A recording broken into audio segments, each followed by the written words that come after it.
Monte Carlo, home of the rich, the famous and the Monaco Grand Prix, F1's most iconic motor race. As the cars complete a lap of this circuit, they'll pass by another significant landmark, Casino Square. This is also a key location in the world of motorsport, as the traditional starting point of the most varied, demanding and fearsome competition you'll ever see, the World Rally Championship. If you've not watched rallying before, you're in for a treat, and today we'll cover the basics so that you know what to expect when the cars go off-road. Let's start with the basics. Rallying is a form of motorsport where drivers compete against the clock, and is unlike anything you've seen before. In Formula 1 you see cars battling against each other on a racetrack, but in rally the cars compete on the public roads in a point-to-point format. Drivers don't battle and overtake one another as that would be too dangerous. Instead, they race against the clock. Each driver sets off about a minute or two apart, giving each other enough space to go flat out through the narrow roads. Every rally is split up into a number of stages, and your time across all of them is added up and compared against the rest of the field.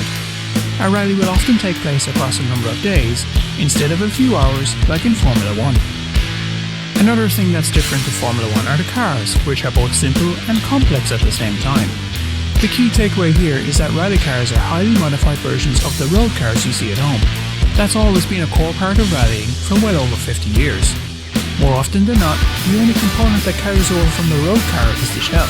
Everything else is toughened up, lightened, or swapped out entirely to improve performance. The most obvious change from the outside, of course, are those massive rear wings, as well as the widened bodywork. This all helps with the car's aerodynamics, giving it more downforce for cornering and better control over jumps. Under the hood there's a lot going on too. WRC cars use very tough suspension systems to deal with all of the bumps in the road, and are converted to all-wheel drive for better performance in low-grip situations.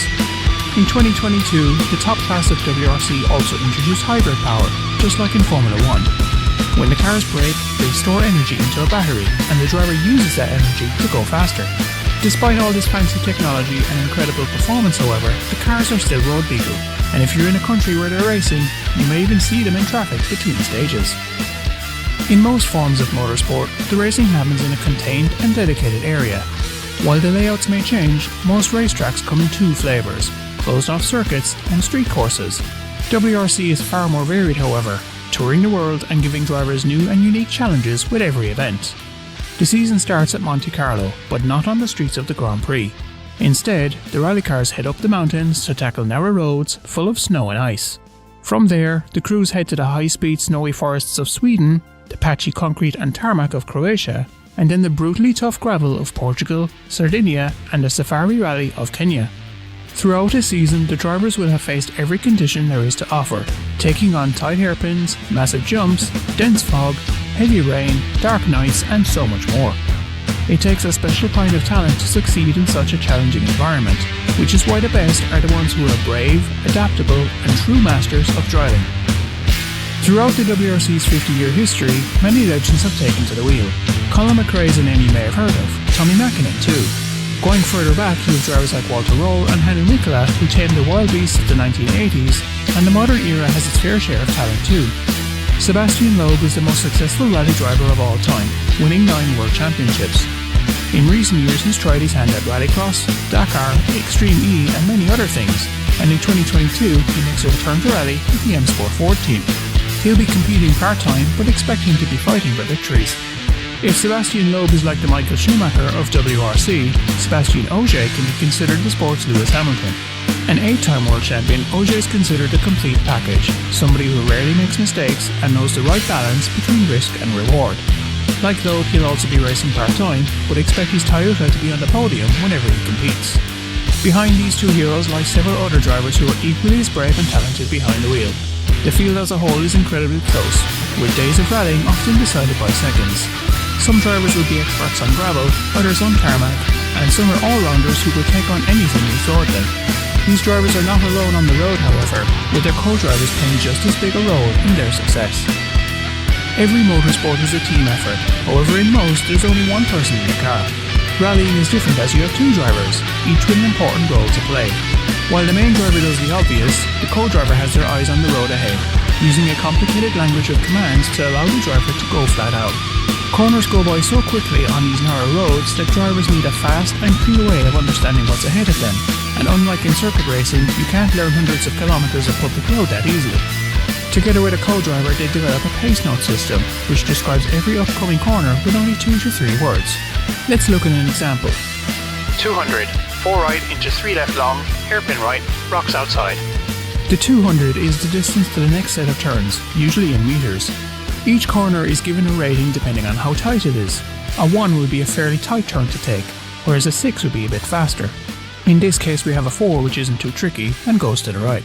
Into tells the driver that the next turn comes up straight away, so they need to be ready while taking the 4 right. This is a longer corner followed by a tight hairpin. There's rocks on the outside, so the driver needs to be careful. Even with a set of detailed notes, crashes can happen, big ones. A driver can push too hard, mishear a note, or the co-driver could call out the wrong number by mistake. The cars are very strong and driver safety is pretty good these days, but there's a good chance that car won't be moving after a big shunt. If a car takes damage, however, the rally isn't over. Some damage might be fixable on the road, or the car can limp home to the service park. When they get there, a team of mechanics work quickly to repair as much as they can. A damaged car can still compete, and even if it can't win the overall rally, some teams will try to win the power stage at the end of the rally. More on that later. Each rally is a week-long event with multiple challenges presented every day. Tuesday and Wednesday is normally when the recce happens. Here, the crews will head out to the stages in normal road cars and map out each route. This is where they'll come up with their pace notes, or improve their ones from last year if the roads are the same. On Thursday you have the shakedown, where teams can warm up on a short stage and refine their setups. This is like free practice in Formula 1. In the evening you then have the ceremonial start and maybe 1 or 2 stages of the actual rally. The rally proper begins on Friday. Each day has a number of stages where the teams will go flat out to set the best times. In between these stages, the drivers will take the cars on public roads to get to the next destination. They're not racing here though, just getting from A to B. This repeats on Saturday and Sunday, with the final stage of the rally being a power stage, giving out bonus points for the fastest times. After a few stages, the rally cars head back to the service park for repairs and setup changes, but on the road, the crews are on their own. If there's an issue with the car, they'll have to fix it themselves, meaning both the driver and co-driver need to be expert mechanics as well. They'll also need to do quick tyre changes if there's a puncture, which leads into the overall strategy of a rally. A point-to-point seems simple in theory, but look beneath the surface and there's a lot to think about. First off, the road evolves over time, and what you drive on the recce may feel different when you compete for the best time. At the start of a rally, the roads can be dusty as nobody's raced on them yet. The first few cars will essentially sweep the road during the runs, making it a bit faster for the cars behind. After a while, the roads will then start to deteriorate. Drivers will kick up mud, dirt and stones from clipping the edges of the road, and on gravel and snow rallies they'll form deep ruts as everyone tries to find the fastest line. Learning to read the road ahead is a key skill, with drivers adjusting on the fly and deciding how much of a risk they're willing to take. This also plays into the tyre strategy. Tyres aren't as sensitive as they are in Formula 1, as they need to do hundreds of kilometres a day on both the stages and the public roads. You have tyre compounds of course, where you choose between performance and durability, but you also need to consider how many spare tyres you bring. Do you go safe with 2 and deal with the extra weight on the car, or take a risk and only bring 1? There's a lot to think about as you try to gain valuable championship points. The lowest combined time across all of the stages determines the winner, and the point system is fairly straightforward. You get 25 for a win, 18 for second, and so on, same as in Formula 1. On top of this, there are bonus points given out for the power stage, 5 for the winner and more for the rest of the top 5. The manufacturer's championship is a little more complicated. Teams nominate 3 of their crews before an event, and the fastest 2 of those score points. Some drivers are full-time and some are part-time, whereas in Formula 1 the same 2 drivers enter every race. Now that you know the basics, I'm sure you're excited to get involved. Every day's action is live on WRC+, your official streaming service. You get live maps, onboards and commentary all the way through. Rallies are also shown on various TV networks across the world. Here's a list and I'll link it in the description. Due to the long nature of a WRC event, highlights are often a great way to catch up. Red Bull TV is my go-to place for this. They have a 30-minute show every day that rounds up all the action. WRC also have a lot of content on their YouTube channel. It's a great place to visit if you want the basics or want to know more about the sport's rich history. Speaking of YouTube, if you have any questions about WRC or just want to chat about the sport, hit me up in the comments below. It's a great series to follow and completely different to Formula 1, well worth checking out. Thanks for watching, see you soon.